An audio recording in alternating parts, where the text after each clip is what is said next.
اللهم صل على سيدنا محمد وعلى اله وصحبه اجمعين. ازيكم بنات؟ عاملين ايه؟ يا رب تكونوا بخير. روتين جديد كله نشاط وحيويه وطاقه ايجابيه. وهنعمل النهارده كمان معجنات حلوه قوي للمدارس. نسمي الله ونصلي على الحبيب المصطفى عليه افضل الصلاه والسلام ونبدا الفيديو بتاعنا. بس قبل ما نبدا الفيديو ما تنسوش اللايك والاشتراك لو كنتوا بتشوفوني اول مره، يشرفني اشتراككم في القناه. في البدايه يا بنات كنت شايله الستائر بتاعت الاوض وستائر الصاله، حطيتها في الغساله، قلت اغسلها الاول قبل ما ادخل المطبخ. طبعا احنا لما بندخل المطبخ نص النهار بيروح في المطبخ، فقلت كده ايه، اخلص الاول اللي ورايا، اخلص الغسيل وانشره وبعد كده ادخل المطبخ اشوف ورايا ايه.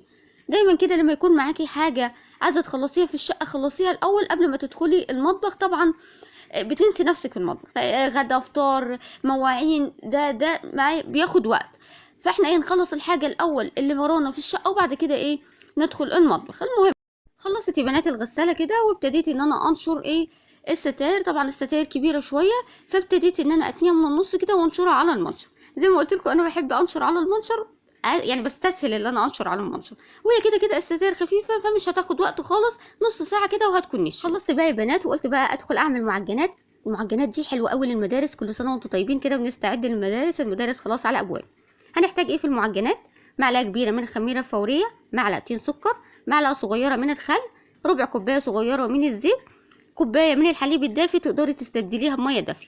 ندوب كله مع بعض لحد ما نتاكد ان السكر والخميره دابوا. على الناحيه التانية بقى عندي كيلو من الدقيق، عليه رشه من الملح وعليه معلقه صغيره من البيكنج باودر. نقلب كله مع بعض، ولو كنا مش متاكدين من الخميره هنعمل لها اختبار. انا متاكده فاشتغلت على طول. الملح حطيه مع الدقيق عشان ما يبطئليش ايه الخميره. حطيت بقى الدقيق اللي عليه رشه من الملح ومعلقه صغيره من البيكنج باودر. هعجن بقى بايدي، بحب اعجن بايدي زي ما قلت لكم، انا بحب اعمل معجنات بايدي، مش بحب استعمل العجان، بحب اعجن بايدي، بحب المس كده العجينه انا وشغاله بايدي، بحب اشوفها طبعا محتاجه سوائل مش محتاجه، ملمسها ناعم، محتاجه سوائل زياده. فانا اتعودت بقى ان انا اعمل المعجنات بايدي. المهم حطيت كده نص كوبايه من الحليب الدافي وبعد كده كملت بكوبايه من الميه الدافيه. مش هديكي مقدار معين للسوائل لان على حسب نوع الدقيق الموجود عندك، في دقيق بيشرب سوائل كتير وفي دقيق لا. المهم حطيتها كده في مكان دافي لحد ما اختمرت والحجم بتاعها تضاعف. ابتديت ان انا اخرج منها الهواء وبعد كده هنزل بكميه العجين كله كده ايه على الرخامه. ما شاء الله العجينه طريه جدا واخده راحتها في التخمير، التخمير بتاعها مظبوط جدا وكمان العجينه مظبوطه جدا. المهم عملتها كده رول وابتديت ان انا اقطعها لثلاث قطع. كل قطعه بقى هعملها دايره كبيره وهبتدي احطها على الصينيه كده، واهم حاجه نغطيها لان انا مش عايزه وش العجينه ينشف، تمام، او تعمل كده طبقه خارجيه كده من فوق. ابتدي بقى على الرخامه او اي سطح هنفرد عليه رشه بسيطه كده من الدقيق، رشه من فوق ورشه كده من تحت، وهبتدي كده ايه افرد العجينه. لما نيجي نفرد العجينه ما نفردهاش زياده عن اللزوم.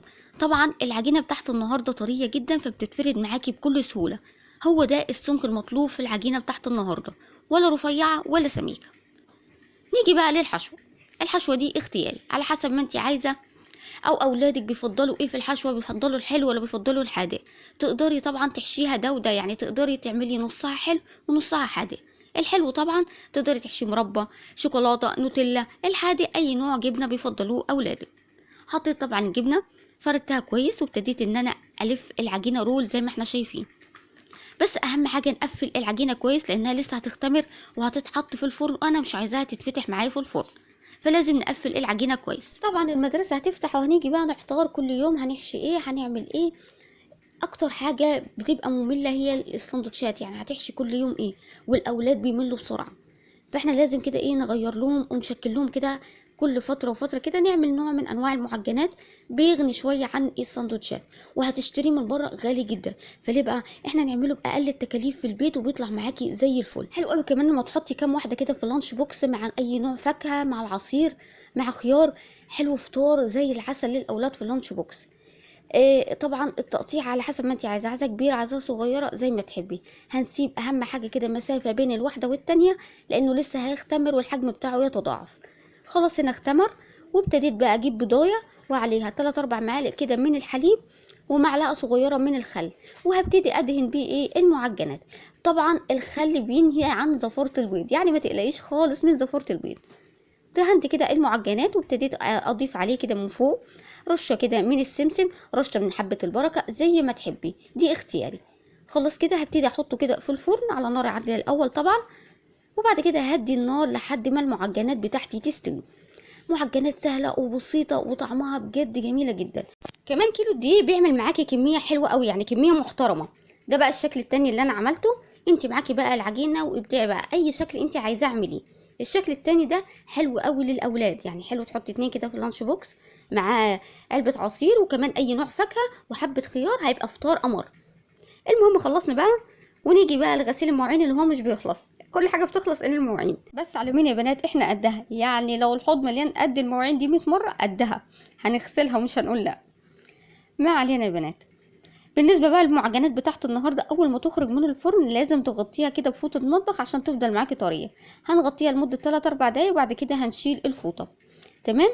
الكميه كمان ممكن تعملي كميه كبيره وتحطيها في الفريزر وتطلعي بقى بالطلب وتسخنيه في الميكرويف، هتحسي ان انت لسه عاملاه دلوقتي، هيبقى طازه وزي العسل. احنا بقى بنغسل المواعين ندردش مع بعض. عايزه اتكلم معاكم موضوع كده. المدرسه خلاص على الابواب، كل سنه وانتم طيبين، فاضل اقل كده من شهر. بالنسبه يا بنات للسندوتشات، يعني انا رافضه تماما موضوع البانيه والكفت والحاجات دي في السندوتشات للمدرسه. نراعي ظروف بعض. في ناس مش قادره تحشي لابنها ولا بنتها سندوتش جبنه، فبالك بقى لما يشوف ابنك او بنتك بياكلوا مثلا فراخ بانيه وهو مش قادر، هو سندوتش جبنه مش معاه. فنراعي ظروف بعض يا جماعه، الحاله بتضيق على الناس كلها. فلو انت مقتدره يا ستي اول ما يرجع من البيت يعني اكليه اللي انت عايزاه. ومش معقوله كمان الساعه 10:30 الصبح البريك هفطر ابني فراخ بانيه او كفته. يا ستي سندوتش جبنه وزي العسل. ويا ريت نزود كمان مع الاولاد في اللانش بوكس يعزموا على زمايلهم. يعني لما بيطلعوا بريك كده في ناس ما بيكونش معاها اصلا سندوتش جبنه، فانتي لو مقتدره بقى زودي السندوتشات، خلي ابنك او بنتك يعزموا على زمايلهم. تمام يا بنات. ربنا كده يوسع رزقنا ورزقكم، ويكون يا رب عمد الراس سعيد على اولادنا ونشوفهم في احسن حال. ده يا بنات كان نهايه الفيديو، بتمنى يكون عجبكم. ما تنسوش اللايك والاشتراك في القناه. استودعكم الله والسلام عليكم ورحمه الله وبركاته.